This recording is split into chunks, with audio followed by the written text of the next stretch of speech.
Texas. Here on this channel, I'm Pastor Brad's brother. Anyway, how's your Tuesday? Hope you've had a great Tuesday, and hope your evening is going great. My day ended up not being anything like I thought it was going to be. It's kind of funny how that all works out, but Jesus is good. Jesus has been faithful, and we're here. And I'm glad to be able to be doing this. We're in the middle of Lent, and at least at the table, we're in the book of Job. Job's a great book for Lent. It's talking about suffering. Lent is pausing our lives to take stock of where we are, and to think about the big questions of life. And that's what we're doing with the book of Job. And we're in Job chapter 1, and Job 1 is where it all collapses on Job. And this is really, it's the situation for which the whole book then is, the rest of the book is dealing with what happens in this very first chapter. But we're looking at Job this month through the lens of faith without answers. And that is something that kind of strikes us. First of all, it hits us the wrong way. It strikes us as being a little uncomfortable, being odd, because we always want answers. We live in a society that is built on making sure that we always have answers, and I think a lot of that has to do with our fallenness. We always think we have to have the answers, as Christians even. And we build all sorts of rubrics, we build all sorts of systems trying to make sure that we always have the answers. We're always trying to make sure that we're right. And the gospel frees us from doing that. But I wanted to highlight something with Job in Job chapter 1 that I thought would be good for us right now, and that is when we don't have those answers, what are we looking to? I think we've all been there in terms of things happen in our lives. The day doesn't go as planned. We have a saying in life, a saying in our American society, this day just didn't turn out the way I thought it was going to be. Or when this day started, didn't know what was going to happen. And then we say, you never know what a day will bring. Now, a lot of times we say, you never know what a day is going to bring, kind of half jokingly. Like today, I didn't realize that this Tuesday would end up like it is. Now we have no bad catastrophes like Job, but still, my day just kind of went another direction. You never know what a day will bring, but then there are times where it isn't half joking at all. I mean, you either get the phone call, you get the doctor's report. There's an accident, there's a knock on the door, your world is upside down before you even realize it, and all of a sudden you feel like you're in that tunnel, and we all know what that tunnel feels like. Everything's surreal, and you wonder when it's going to end.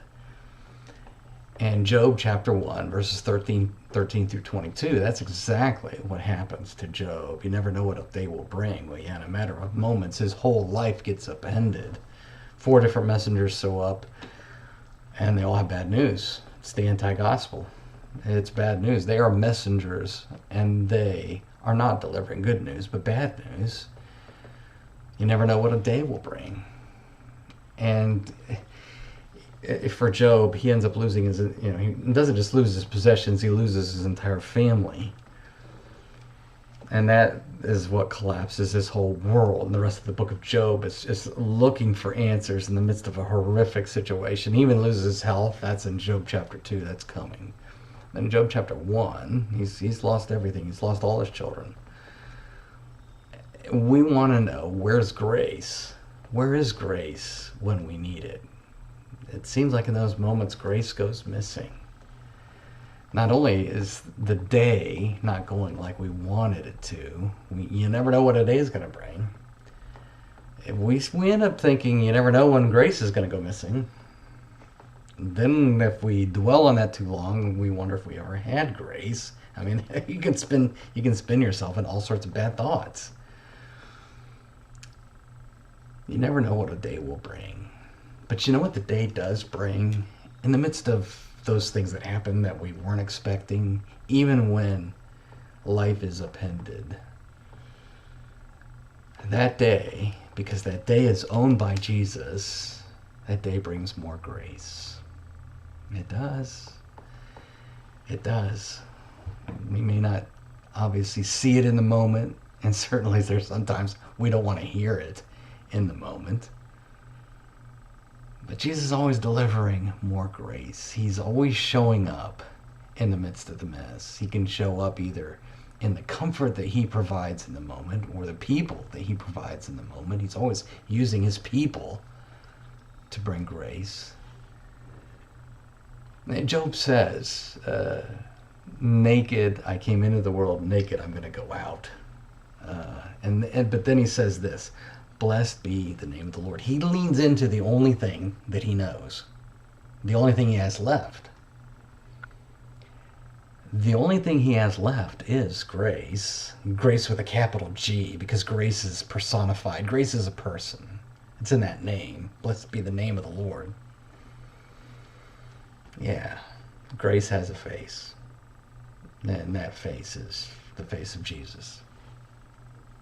Blessed be the name of the Lord. When all of life goes upside down, and no matter what you've been through today, no matter what you've been through last week, no matter what's awaiting you on the other side of today or tomorrow, there's always more grace.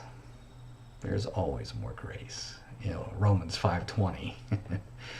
Yeah, where sin abounds, grace much more abounds. The funny thing is, that's not just true of sin, it's just true of life.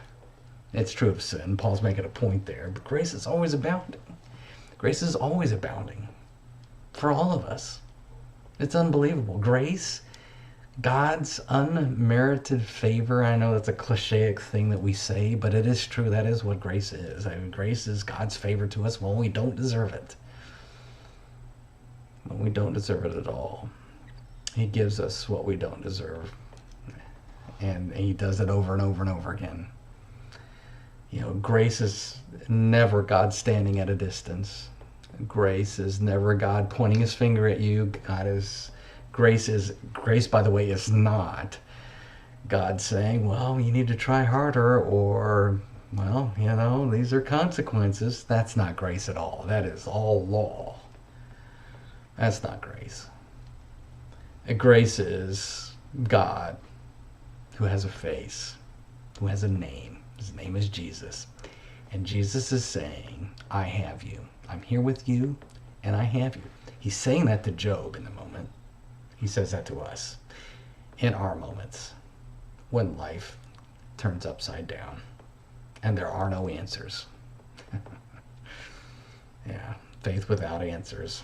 So that is our Rhythms of Grace for today. I hope you're having a great Tuesday evening, and I hope the rest of the week is really, really good for you.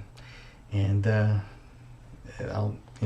whatever this week holds for you, just remember there's always going to be more grace, and especially in your community, with the people around you, the people that love you, the people who care. And certainly that all shows up on Sunday for all of us, for you there in Homosassa, for me here in San Benito. It's always more grace. Rhythms Grace for this Tuesday, and until next time, remember this: you are absolutely, unstoppably, and unconditionally loved. Jesus always, always has you.